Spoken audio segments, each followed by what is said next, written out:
Usage of is, am, are, was, were. ಇಂದು ನಾವು is, am, are, was ಮತ್ತು were ಗಳ ಸರಿಯಾದ ಬಳಕೆಯನ್ನು ಅರ್ಥ ಮಾಡಿಕೊಳ್ಳೋಣ. is, am ಮತ್ತು are ಬಹಳ ಸಾಮಾನ್ಯವಾದ ಪದಗಳು. ಇವು ಇಂಗ್ಲಿಷ್ ವಾಕ್ಯಗಳಲ್ಲಿ ಆಗಾಗ್ಗೆ ಕಂಡುಬರುತ್ತವೆ. ಆದ್ದರಿಂದ ಇವುಗಳನ್ನು ಸರಿಯಾಗಿ ಬಳಸುವುದು ಹೇಗೆ ಎಂಬುದನ್ನು ಅರ್ಥ ಮಾಡಿಕೊಳ್ಳುವುದು ಬಹಳ ಮುಖ್ಯ. ಆಮ್ ಪದದಿಂದ ಪ್ರಾರಂಭಿಸೋಣ. I am a teacher. I am running. I am thinking.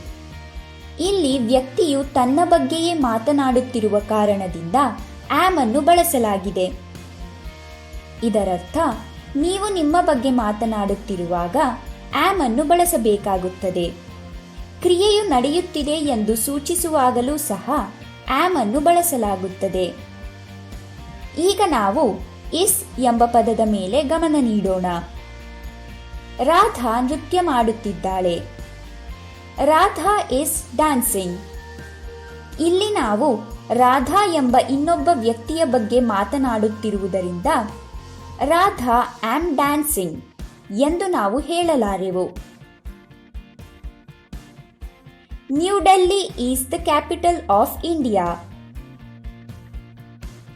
The dog is drinking water. ನಾವು ಈ ವಾಕ್ಯಗಳಲ್ಲಿ ಇಸ್ ಅನ್ನು ಬಳಸಿದ್ದೇವೆ, ಏಕೆಂದರೆ ರಾಧಾ ಒಬ್ಬರು ವ್ಯಕ್ತಿ. ನವದೆಹಲಿ ಇದು ಒಂದು ಸ್ಥಳ ಮತ್ತು ನಾಯಿ ಒಂದು ಪ್ರಾಣಿ. ಇವುಗಳ ಬಗ್ಗೆ ಮಾತನಾಡುತ್ತಿದ್ದೇವೆ. ಇದರರ್ಥ ನಾವು ಒಬ್ಬ ವ್ಯಕ್ತಿ, ಸ್ಥಳ ಅಥವಾ ಪ್ರಾಣಿಯ ಬಗ್ಗೆ ಮಾತನಾಡುವಾಗ ಇಸ್ ಅನ್ನು ಬಳಸುತ್ತೇವೆ. ಕ್ರಿಯೆಯು ನಡೆಯುತ್ತಿದೆ ಎಂದು ನಾವು ಸೂಚಿಸಲು ಬಯಸಿದಾಗ ಇಸ್ ಅನ್ನು ಬಳಸುತ್ತೇವೆ. ಈಗ ನಾವು ಆರ್ ಪದದ ಮೇಲೆ ಗಮನ ನೀಡೋಣ. The girls are dancing. ಕ್ರಿಯೆಯು ನಡೆಯುತ್ತಿದೆ ಎಂದು ಸೂಚಿಸಲು ಬಯಸಿದಾಗ ನಾವು ಆರ್ ಅನ್ನು ಬಳಸುತ್ತೇವೆ. Srinagar and Shimla are cold places.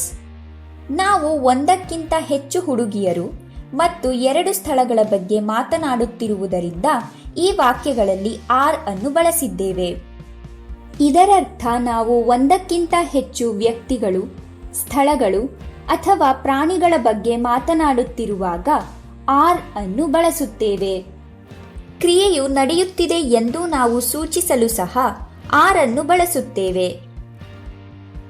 ಈಗ ನಾವು ಇಸ್, ಆಮ್, ಆರ್ ಬಗ್ಗೆ ಕಲಿತಿದ್ದೇವೆ. ಹಾಗಾದರೆ ಅವುಗಳನ್ನು ಅಭ್ಯಾಸ ಮಾಡೋಣ.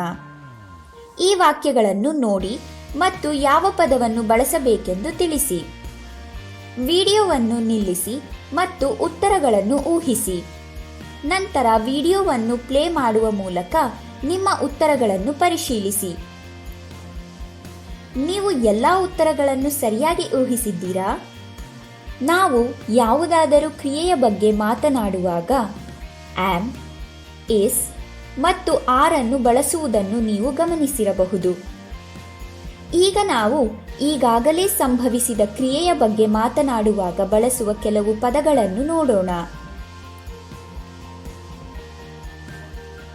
ವಾಸ್ ಎಂಬ ಪದವನ್ನು ನೋಡಿ.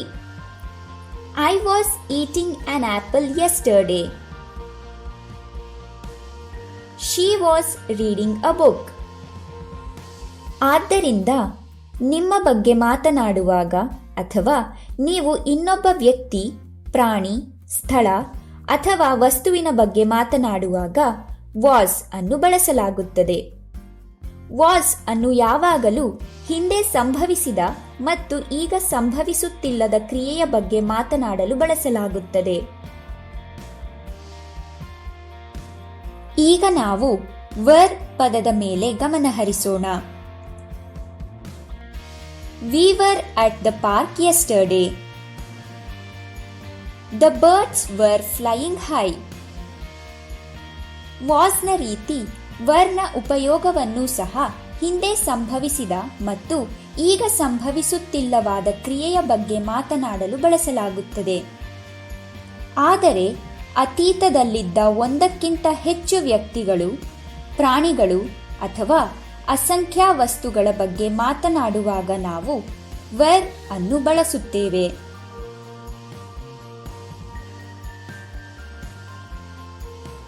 ಈಗ ನಾವು ವಾಸ್ ಮತ್ತು ವೆರ್ ನ ಕುರಿತು ಕಲಿತಿದ್ದೇವೆ. ಹಾಗಾದರೆ ಬನ್ನಿ ಅವುಗಳನ್ನು ಅಭ್ಯಾಸ ಮಾಡೋಣ.